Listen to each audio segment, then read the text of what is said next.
The United States and Russia agreed on Saturday on a proposal to eliminate Syria's chemical weapons arsenal, averting the possibility of an immediate US military action against President Bashar al-Assad's government.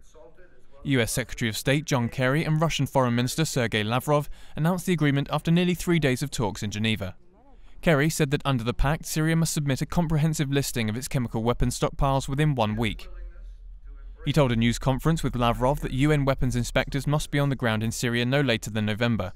The goal, he said, was the complete destruction of Syria's chemical weapons by the middle of 2014. It must be credible and verifiable. If fully implemented, we believe it can meet these standards. The world will now expect the Assad regime to live up to its public commitments.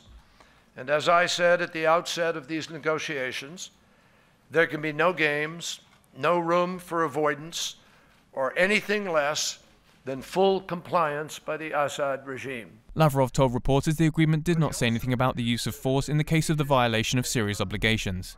Kerry said that if Syria did not comply with the agreement, which must be finalized by the Organization for the Prevention of Chemical Weapons, it would face consequences under Chapter 7 of the UN Charter, the part that covers sanctions and military action. There was no agreement on what those measures would be. US President Barack Obama reserves the right to use military force in Syria, Kerry said. Potential of a threat of force is clearly one of those options that may or may not be available to the Security Council and a subject to debate. Everybody knows the differences of opinion about it.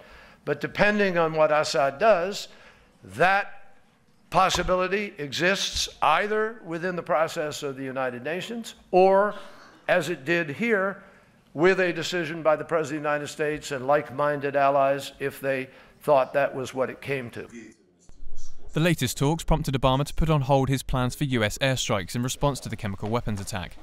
Obama is now also spared facing a vote in Congress on military action that he appeared increasingly likely to lose at this stage. Experts say removing Syria's hundreds of metric tons of chemical weapons scattered in secret installations will pose a huge technical problem in the middle of a civil war.